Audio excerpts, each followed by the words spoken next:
Abram suas Bíblias em Apocalipse capítulo 3, versículo 15 e 16.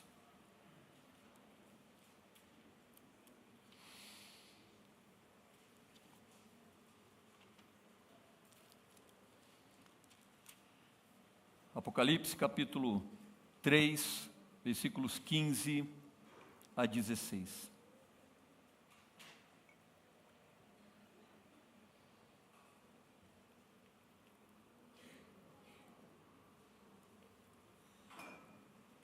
A palavra de Deus diz assim: conheço as suas obras e sei que você não é frio nem quente. Melhor seria se você fosse frio ou quente. Mas porque você é morno e não é nem frio e nem quente, estou a ponto de vomitá-lo da minha boca. Hoje nós vamos tratar de um problema que infelizmente temos enfrentado muito na vida da igreja, que é o problema da apatia. Infelizmente hoje nós temos visto um crescimento da apatia em meio à igreja. Estamos assistindo de camarote a destruição dos valores cristãos. Estamos observando Satanás destruir vidas todos os dias, das maneiras mais terríveis possíveis. Estamos vivenciando um esfriamento espiritual sem precedentes na história. E sabe por quê? Porque as pessoas não estão deixando de ir à igreja. As pessoas não estão muitas vezes deixando de se declararem cristãs. Pelo contrário, há uma estatística que diz que até o ano de 2025, se eu não me engano, 40% da população brasileira vai se declarar cristã. Então o problema não é a quantidade, o problema não é o número de pessoas que estão dentro de uma igreja, o problema é que a apatia tem tomado conta das pessoas que estão dentro da igreja, dos cristãos, e os cristãos têm se tornado apáticos diante de um mundo que vem de maneira avassaladora, tentando implantar as suas ideias mesmo para dentro do contexto cristão. Nós estamos hoje parecidos com o que está descrito em Amós capítulo 6, versículo 1 a 6. É um texto um pouco longo, mas eu gostaria de ler com vocês, para vocês perceberem o quão profundo é o problema da apatia. Olha só o que diz a palavra de Deus. Ai de vocês que vivem tranquilos em Sião e que se sentem seguros no monte de Samaria. Vocês, homens notáveis da primeira entre as nações, aos quais o povo de Israel recorre, vão a Calné, olhem para ela, depois prossigam até o grande Amate, e em seguida desçam a Tegate da Filistia. São elas melhores do que os seus 2 reinos? O território delas é maior do que o de vocês. Vocês acham que estão afastando o dia mau, mas na verdade estão atraindo o reinado de terror. E preste atenção agora, vocês se deitam em camas de marfim, se espreguiçam em seus sofás, comem os melhores cordeiros e os novilhos mais gordos, dedilham em suas liras como Davi, improvisam em instrumentos musicais, vocês bebem vinho em grandes taças, ungem com os mais finos óleos, mas não se entristecem com a ruína de José. O que Amós está descrevendo é uma ruína que está se aproximando e está assolando o reino de Israel.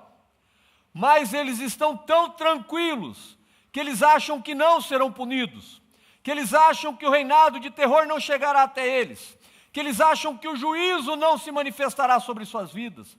Eles estão sossegados, eles estão tranquilos, achando que está tudo bem, quando na verdade está havendo uma sonolência, uma apatia, uma mornidão sem tamanho. E meus irmãos, não é diferente da nossa realidade hoje. As pessoas, elas estão apáticas, as pessoas, elas não se dão conta de que estar morno é pior do que estar frio. Não é pior apenas do que estar quente, é pior do que estar frio. Essa descrição se parece com pessoas que estão interessadas em religião apenas que sirva de paraquedas. Aliás, essa religião paraquedas é uma religião interessante, porque afinal de contas, você nunca sabe quando vai precisar dela, mas é bom sempre ter disponível. E muitas vezes é assim que o cristão tem agido. Ele está ali, está caminhando, está seguindo a sua vida, fazendo suas coisas, mas ele é cristão. Mas não tem nenhum comportamento de cristão, não tem nenhuma atitude de cristão. Mas quando o cerco aperta, quando há uma situação constrangedora, quando ele passa por uma luta muito grande, aí ele se agarra a esse paraquedas, que é a religião. E aí ele procura, diante disso, se mostrar cristão. É religião apenas para dar segurança e nada além disso. Querem apenas ouvir orientações genéricas, mas nada específico. As pessoas não gostam de ser incomodadas no ponto que lhes fere, que lhes atinge. Elas querem que as pregações e as proclamações seja algo bem genérico, que não a incomode durante a semana, que não a faça pensar durante a semana, que não a faça refletir sobre os seus pecados e a sua conduta durante a semana. Então é bom que se tenha uma ministração bem light, bem superficial. O ensino tem que ser geral, sempre deve estar longe de nós, em um lugar bem distante que não nos afeta. É sobre isso que o texto de Apocalipse fala, é sobre isso que o texto de Amós fala. Interessante, a palavra dita por um Lord Melbourne, primeiro-ministro da Rainha Vitória. Ele disse assim: podemos saber que as coisas estão se tornando sérias se a religião começar a se tornar pessoal. Enquanto a religião não é pessoal, estamos tranquilos. Quando ela começa a se tornar pessoal, aí começa a ser mais sério. As pessoas não querem uma religião pessoal. As pessoas não querem uma palavra pessoal. Elas querem algo genérico, para que não as incomode. E sabe o que isso tem produzido na igreja? Apatia. Tem produzido uma apatia de dar medo. Uma apatia que faz as pessoas perderem todo o vigor, toda a disposição, todo o ânimo para se proclamar e se fazer a palavra de Deus manifesta. E meu irmão, essa religião imparcial, que tem tornado as pessoas apáticas, sem expressão, é uma religião que jamais vai trazer avivamento para sobre a igreja. Jamais. E por essa razão, eu gostaria de chamar a atenção de vocês para 3 níveis, ou 3 realidades de apatia que a igreja tem vivido hoje. Primeira realidade é a apatia física. Física. Hebreus capítulo 10, versículo 25 diz: não deixemos de nos reunirmos como igreja, segundo o costume de alguns, mas encorajemo-nos uns aos outros, ainda mais, quando vocês veem que se aproxima o dia. É impressionante como nós somos preguiçosos no que diz respeito às coisas de Deus. Todos os dias, você tem que acordar cedo para ir para o seu trabalho. E não é fácil. Mas aí quando chega no domingo, o que as pessoas dizem? Graças a Deus vocês não disseram isso, porque vocês estão aqui, né? Mas o que as pessoas dizem? Domingo é o único dia que eu tenho para dormir até tarde. Então eu não vou na igreja hoje. Não é o que nós falamos. Talvez eu seja protegido, o Anderson diz, porque a gente não tem alternativa. Mas eu não sei se a gente tivesse, a gente estaria na mesma situação. Mas é impressionante como as pessoas são preguiçosas para isso. Ou então, elas têm reuniões de trabalho durante a semana e elas não perdem nenhuma reunião e são super dispostas, estão fazendo um monte de coisas ao mesmo tempo. Mas isso faz com que eu não tenha tempo, ou disposição, ou ânimo nenhum para ir numa reunião durante a semana. São manifestações de preguiça espiritual, e que tem acometido a igreja, meu irmão e minha irmã. E se tem acometido pouco você, se você pensa pouco nisso, graças a Deus. Porque eu conheço pessoas que toda semana tem uma desculpa, que toda situação tem um problema, tem uma dificuldade para se animar com relação às coisas de Deus, para se empolgar, é uma apatia, um desânimo físico que não tem tamanho. Mas não é apenas a preguiça de estar reunido com o irmão, não é apenas a preguiça de vir à igreja, não são apenas as desculpas nesse sentido, mas olha só, quanta preguiça nós temos de orar. Aí você tem aquele tempo que você pode escolher entre orar ou assistir uma série, assistir um filme, assistir a novela ou um jornal. E aí você, é tão bom ficar sentado no meu sofá, tomando a minha taça de vinho, como está escrito no texto de Amós. Amanhã eu oro. Ler a Bíblia. Parece que as pessoas, quando vão ler a Bíblia, é como se tivesse um espinho na Bíblia, que ela não consegue segurar, e parece que as palavras que estão ali se embaralham na sua frente, ao ponto de você não conseguir entender. E quando você ainda tem uma pequena disposição para ler a Bíblia, você leu 5 versículos e já não lembra o que leu, e já se esqueceu do que você está fazendo. Porque, afinal de contas, você tem coisas importantes para pensar. Você tem que pensar numa conta que você tem que pagar, você tem que pensar no trabalho de amanhã, você tem que pensar numa aula que você tem que preparar, enfim, numa prova que você tem que fazer. Isso vai produzindo em nós uma preguiça de orar, preguiça de ler a palavra, preguiça das coisas espirituais. Nós temos consciência da verdade, mas sempre estamos justificando a nossa apatia. Eu quero que você preste atenção numa coisa. Você sempre, e eu também sempre, terei uma boa desculpa. Porque nós somos bons nisso. Não é verdade? Quando você não quer uma coisa, você é bom em desculpas. Nós somos bons em dar desculpas. Somos tremendos nisso. Mas isso vai produzindo uma apatia. Aí nós estamos, como no texto, repousando em Sião.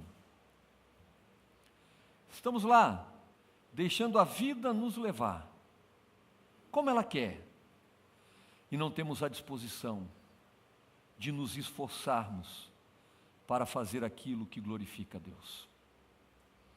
Meu irmão e minha irmã, precisamos acordar, porque o tempo está se aproximando. Olha o que o texto de Apocalipse diz: eu conheço as suas obras, que você não é frio nem quente, mas é melhor que você fosse frio ou que você fosse quente. Mas como você é morno, e você não é nem frio nem quente, eu estou a ponto de vomitá-lo da minha boca. O texto de Amós: vocês não estão percebendo que o meu juízo está chegando e vocês continuam nessa preguiça que não tem fim. Eclesiastes capítulo 2, versículo 11 diz assim: contudo, quando avaliei tudo que as minhas mãos haviam feito e o trabalho que eu tanto me esforçava para realizar, percebi que tudo foi inútil, foi correr atrás do vento e não há qualquer proveito no que se faz debaixo do sol. Sabe por que eu estou lendo esta palavra? Porque todas as coisas nas quais você põe todo o seu gás, todo o seu empenho, toda a sua dedicação, vai chegar um momento na sua vida que você vai se dar conta de que tudo foi inútil, foi correr atrás do vento. Porque as únicas coisas que são eternas têm a ver com o nosso relacionamento com Deus. Todas as demais coisas são correr atrás do vento. Eu vejo pessoas, e a gente às vezes conversa com algumas pessoas que trabalharam loucamente durante 30 anos da sua vida, não tiraram umas férias, não tiraram um tempo com a família, não viram os filhos crescerem, e aí chega se lamentando e dizendo que se pudesse voltar atrás, voltaria. Mas meu irmão, depois de 30 anos, como que essas pessoas vão resgatar tudo que elas perderam? O que nós não nos damos conta é que nós colocamos toda a nossa força em fazer as coisas que vão se perder com o tempo e colocamos pouco empenho naquilo que vai ser para a eternidade. Por isso, meu irmão e minha irmã, não deixe que a apatia física pegue você. Não deixe que a apatia física roube a sua comunhão com Deus. Mas não é apenas a apatia física que nos assola, também tem a apatia emocional. Filipenses capítulo 4, versículo 4 diz assim: alegrem-se sempre no Senhor. Novamente direi, alegrem-se. O salmista diz: alegrei-me quando me disseram, vamos à casa do Senhor. Mas olha só, uma vez estávamos em Curitiba, eu já citei esse exemplo aqui, mas eu gosto sempre de citá-lo, para sempre trazer à minha memória como que muitos cristãos são. E aquele pastor, num dia, ele falou uma frase da qual eu nunca me esqueci. Parece que nós, cristãos, somos batizados com água de limão. Você é uma pessoa animada, você é uma pessoa empolgada, você é feliz, aí você vai lá e é batizado, e parece que colocam um limão na água. Porque depois que você é batizado, é assim que você fica. Não há uma expressão de alegria, não há uma expressão de satisfação, parece que tudo é problema, se alegrar demais é problema, se entristecer demais é problema, e aí a gente começa a ficar numa apatia emocional. É impressionante ver ou constatar como tem crente mal-humorado. Deve conhecer alguns, né? É impressionante como você vai conversar com um cristão, parece que assim, você faz um exercício enorme para animar o crente, né? Quando você consegue, é até a próxima vez que você encontra ele. Crente, parece que falou crente, a pessoa já tem uma ideia de mau humor. Quando nós éramos missionários no sertão, e a gente se falava que era crente, porque lá não tem, você fala que é evangélico, enfim, é crente, né? Qual a imagem que eles tinham? Era uma imagem tenebrosa. Era uma imagem de que o crente, tipo assim, você se converteu, pronto, sua vida acabou. Você não pode mais se divertir de jeito nenhum. E isso vai trazendo mau humor. E as pessoas lá fora vão olhando para o cristão e não tem motivos para eles virem para dentro da igreja, porque o cristão está sempre mal-humorado. Como é que está o seu trabalho? Se não fosse pela misericórdia de Deus. Como é que está a sua família? Deus meu! Olha, a minha família é uma cruz que eu tenho que carregar todos os dias. Como que você está com os seus vizinhos? Meu Deus, só sendo muito crente para aguentar um vizinho desse. É impressionante. É difícil eu encontrar uma pessoa que eu pergunto: e meu irmão, como é que você está? Eu estou bem, graças a Deus. Mesmo com as lutas, com os problemas, eu estou bem. Deus tem me abençoado. Eu tenho estado feliz. Porque é isso que o texto diz. Alegrem-se. Alegrem-se. Vocês têm a Deus. Vocês têm a presença de Deus na vida de vocês. Por isso, nós precisamos nos alegrar. Mas é interessante, meu irmão, que a nossa motivação, ela é muito... A gente tem muito cuidado. Talvez por conta das experiências que nós vimos no passado, daquela euforia, onde as pessoas entraram em histeria emocional, aí nós caímos no outro extremo. Nós não podemos nos alegrar, nós não podemos expressar as nossas emoções, nós não podemos dar um glória a Deus, nós não podemos chorar numa ministração, ou nos alegrar. Por que não? O crente tem que ser aquele cidadão quadradinho. Mas sabe o que é interessante? Olha só, na época dos grandes avivamentos, as pessoas que ficavam eufóricas, né? Como por exemplo em Atos 2, nós estávamos estudando Atos 2 na nossa reunião de sexta-feira, e nós vimos que eles estavam tão impactados com a presença de Deus, que as pessoas perguntavam se eles estavam bêbados.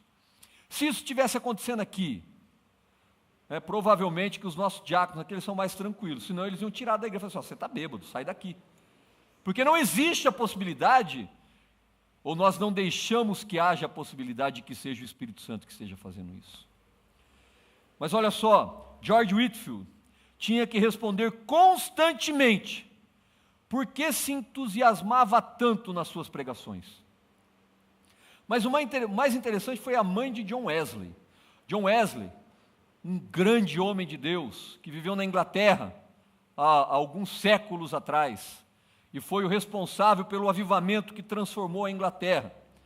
A mãe dele, uma mulher piedosa, cristã, chamava a atenção dele, dizendo assim: por que você não pode pregar como os outros? Por que você tem que ficar tão entusiasmado? Por que você tem que ficar desse jeito tão efusivo? Imagina na Inglaterra, né? Seja mais calmo, meu filho. Seja mais tranquilo, mais sereno. Ela se incomodava com a euforia de John Wesley. E sabe o que é interessante? A gente às vezes se incomoda também. Quando uma pessoa está mais animada, a gente já se incomoda. Ou já acha que ela está em pecado, porque quando você está em pecado, você fica animadinho. Agora, se você está triste, é porque você está buscando a Deus. E isso é fato. Às vezes você começa a conversar com uma pessoa e ela está eufórica, ela está animada, ela está fazendo um monte de coisa, quando você vai descobrir, ela está em pecado. Então, quando você chega, encontra uma pessoa que está assim, cabisbaixo, sempre desanimada, sempre triste, esse pecado ela não está cometendo, né? Está cometendo outros pecados, mas ela não está aprontando. Por quê? Porque nós confundimos o que é você ter equilíbrio e de você expressar as suas emoções. O apóstolo Paulo nos diz em 1 Coríntios que nós devemos ter ordem e decência, mas a ordem e decência não significa que nós não possamos expressar as nossas emoções. Nós não temos que cair em extremos, não temos que entrar numa histeria coletiva, porque o próprio apóstolo Paulo, quando viu que a igreja de Corinto entrou nessa histeria coletiva, disse que o espírito dos profetas está sujeito aos profetas. Então tem que haver sim ordem, tem que haver equilíbrio, mas não pode haver uma privação das emoções.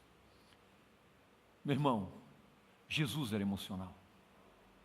Jesus alegrou uma festa de casamento. Jesus, ele sempre estava sentado às mesas, comendo com as pessoas. Você acha que se ele fosse uma pessoa mal-humorada, se ele fosse uma pessoa carrancuda, triste, as pessoas o convidavam para almoçar na casa dele? o convidavam para estar junto dele. Mas Jesus também, quando sofreu, ele chorou, ele externalizou a sua dor, o seu sofrimento. Ele também demonstrou toda a sua frustração quando os apóstolos não aguentaram orar uma hora sequer com ele. Ele também externalizou as suas emoções quando viu os vendilhões no templo e saiu chutando tudo. Ele era emocional, porque emoção é algo que Deus deu para nós. E muitas vezes nós temos um medo terrível de manifestar as emoções, mas eu quero dizer uma coisa para você, meu irmão e minha irmã. As emoções, quando elas vêm de Deus, elas são sadias e elas tiram a gente da apatia. Quando você está orando e de repente Deus toma você, ore alto se for o caso, não tenha problema com isso. Se você estiver orando e precisar chorar, chore, se quebrante, mas deixe as emoções que o Espírito Santo tem para compartilhar na sua vida se extravasem. É claro que uns são diferentes dos outros, mas dentro daquilo que você tem, aprenda a deixar as suas emoções agirem. Mas a terceira apatia, e a pior delas, é a apatia espiritual. A apatia física, ela pode afetar a sua comunhão com Deus. A apatia emocional pode afetar o seu relacionamento com Ele, mas a apatia espiritual pode fazer da sua vida um tremendo deserto. Salmo 119, versículo 136 diz assim: rios de lágrima correm dos meus olhos, porque a tua lei não é obedecida. Como nós estamos diante do que estamos vendo? Hoje, a lei de Deus é obedecida. O que nós temos visto é uma tentativa de burlar a lei de Deus, de moldar a lei de Deus, de mudar a lei de Deus. Quando o salmista viu isso, rios de lágrima corriam dos seus olhos. Eu tenho uma pergunta para você. Quando foi a última vez que você chorou por um perdido? Quando foi a última vez que nós choramos por pessoas que estão indo para o inferno? Quando foi a última vez que você sentiu a presença do Espírito Santo na sua vida e isso te constrangeu, te incomodou, te deixou queimando no seu coração? Quando foi a última vez que você teve um sentimento de indignação com respeito ao pecado? Nós temos uma capacidade de nos indignar com políticos, nós temos uma capacidade tremenda de indignar-nos com uma série de coisas erradas que as pessoas estão fazendo, mas o quanto essa indignação se volta para Deus, o quanto essa indignação se transforma em oração, o quanto essa indignação te leva a interceder pelas autoridades, o quanto essa indignação te leva a chorar pelos pecados que eles têm cometido. Meu irmão, minha irmã, muitas vezes a nossa apatia tem feito com que a gente se torne morno. Você vê uma notícia, já não te sensibiliza. Uma pessoa morreu sem Jesus, isso já não te importa mais. Uma pessoa se converteu de maneira extraordinária, isso também não faz diferença, porque nós ligamos o automático. Se fosse no homem, eu diria que é a caixa do nada, né? Mas nós ligamos o automático, estamos indo. Nada mais nos sensibiliza, nada mais nos quebranta, nada mais nos faz chorar, nada mais gera em nós apatia, nada mais. E nós vamos indo, as coisas estão acontecendo, uma desgraça atrás de outra, notícias terríveis, uma atrás da outra, pessoas morrendo sem Jesus, a lei de Jesus, a lei de Deus, sendo motivo de zombaria, de chacota, de oposição, nós estamos indo. O inferno causando um reboliço na terra, e nós estamos indo. Os cristãos perseguindo, estão morrendo, nós estamos indo. Parentes nossos estão se perdendo, e nós estamos indo. Pessoas que estão ao nosso lado estão sofrendo. Pessoas próximas estão sofrendo enfermidades, e nós estamos indo. Você quer ver um outro aspecto da apatia espiritual? A meditação. Quando você fala em espiritualidade, você fala em meditação. Num dos salmos mais conhecidos e mais recitados por nós, logo no 2º versículo do capítulo 1 de Salmo, diz assim: a sua satisfação está na lei do Senhor, e nessa lei medita dia e noite. O quanto você tem meditado na palavra de Deus? Eu me lembro que na Jocum, foi ali que eu aprendi a meditar, porque eles nos obrigavam a tirar 1 hora em que você lia um versículo, e você tinha que ficar meditando naquele versículo, ou naquele texto. Então, as primeiras vezes, a gente lia o versículo e meditava na conta, meditava no que você ia fazer no outro dia, meditava nas coisas que você deixou de fazer, enfim, você meditava em tudo, menos no texto. Mas com o exercício e a prática, a gente começa a concentrar. Qual foi a última vez que você leu um versículo pela manhã, antes de ir trabalhar, e você meditou neste versículo todo o seu dia? Todo o seu dia. Você deixou que aquele versículo penetrasse o seu coração. Como, por exemplo, vamos imaginar que um dia de manhã você está lendo o livro de Mateus, Sermão do Monte, e você se depara com o texto: amai os vossos inimigos. E você lê isso pela manhã antes de ir trabalhar. O quanto você medita nesse texto quando você tem um problema com uma pessoa que te fez mal? O quanto você medita nessa palavra quando você é fechado no trânsito? O quanto você medita nessa palavra quando alguém tenta te tirar do sério? O quanto você medita nessa palavra quando você sabe que pessoas que não gostam de você estão externalizando mais claramente que não gostam de você? Mas essa meditação, ela aquece o nosso coração. Ela permite que a nossa apatia espiritual seja vencida com a presença do Espírito Santo. Meu irmão e minha irmã, quantos de nós estamos preocupados com a alma dos perdidos, ou dos que estão se perdendo? Quantos de nós temos uma genuína tristeza no nosso coração e a nossa mente por causa da condição dos incrédulos?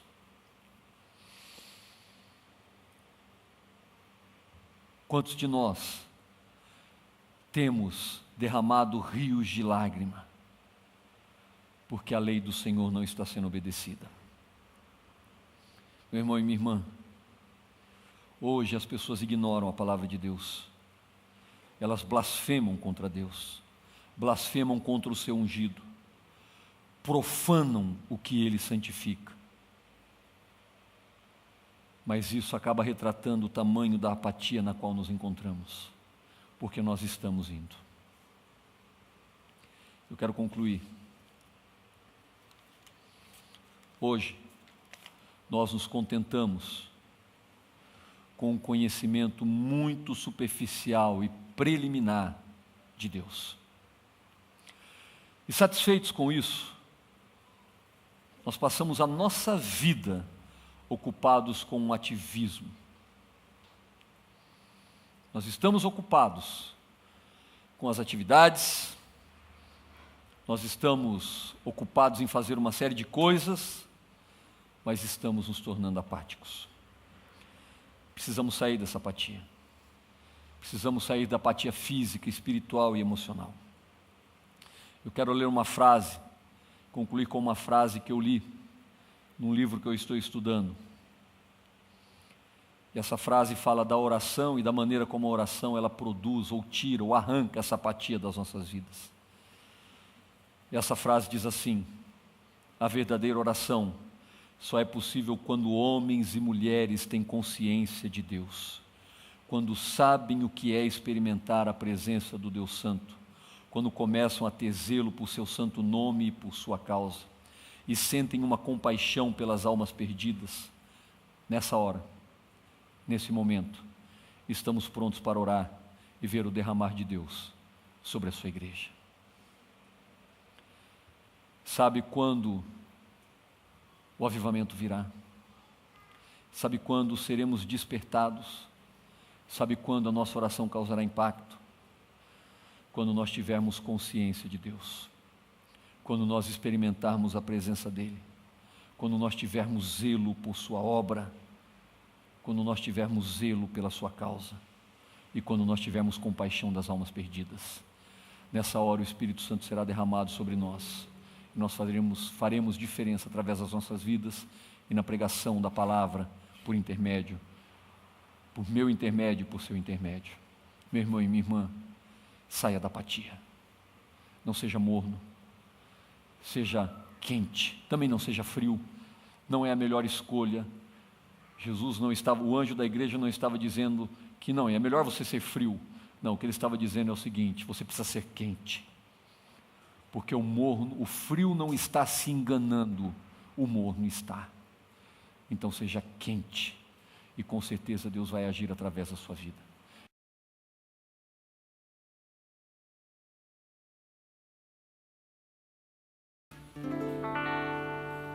Pense, meu irmão e minha irmã, no que as pessoas têm feito para deturpar o que Deus criou. Pense em como as pessoas têm profanado o Evangelho de Cristo Jesus, as pessoas que têm adulterado a palavra para que possa se encaixar ao seu tipo de comportamento, ao seu tipo de postura. Pense nas coisas que estão invadindo as escolas, na tentativa de destruir a família, que foi a primeira instituição que Deus criou. Pense nas pessoas que estão zombando de Deus. Mas eu quero que você vá além. Pense em todas as pessoas que hoje estão morrendo e eternamente vão viver separados de Deus. Porque de todos os dramas que o mundo vive, o maior é esse: pessoas caminhando a largos passos para o inferno. Pense nisso, meu irmão. Pense em quantas pessoas que podem estar muito próximas de você, que também podem estar também muito próximas do inferno. E comece a verter lágrimas por essas pessoas. Pai, tira de nós a apatia, Senhor. Tira de nós, ó Pai, todo esse sentimento de indiferença, Pai. Talvez um dos sentimentos mais terríveis que Satanás tenta lançar sobre a igreja é o sentimento da indiferença. É o sentimento de que tanto faz como tanto fez. Nós não somos chamados para isso, Pai. Nós somos chamados para chorar, para nos quebrantar, para sofrer por amor de Cristo Jesus. Somos chamados a padecer pelo Teu nome. Somos chamados a vivermos intensamente, para sermos quentes e não mornos. Somos chamados a derramar rios de lágrima, porque as pessoas não obedecem a Tua palavra. Gera isso no nosso coração, Pai. A minha oração nesta manhã: tira o nosso coração de pedra e nos dá um coração de carne. Tira o nosso coração de pedra e nos dá, Senhor, um coração de carne. Em nome de Cristo Jesus. que possamos sair daqui, ó Pai, sensibilizados e quebrantados, e que o poder do Teu Santo Espírito possa fluir na vida da Tua igreja, e o Teu propósito venha se estabelecer sobre nós, ó Pai, em nome de Cristo Jesus. Que a graça do nosso Senhor e Salvador Jesus Cristo, o amor de Deus, o nosso eterno Pai, a comunhão e as consolações do amado Espírito Santo de Deus seja sobre você, meu irmão, seja sobre você, minha irmã, e seja sobre a igreja de Cristo Jesus espalhada por toda a terra, hoje e para todos sempre.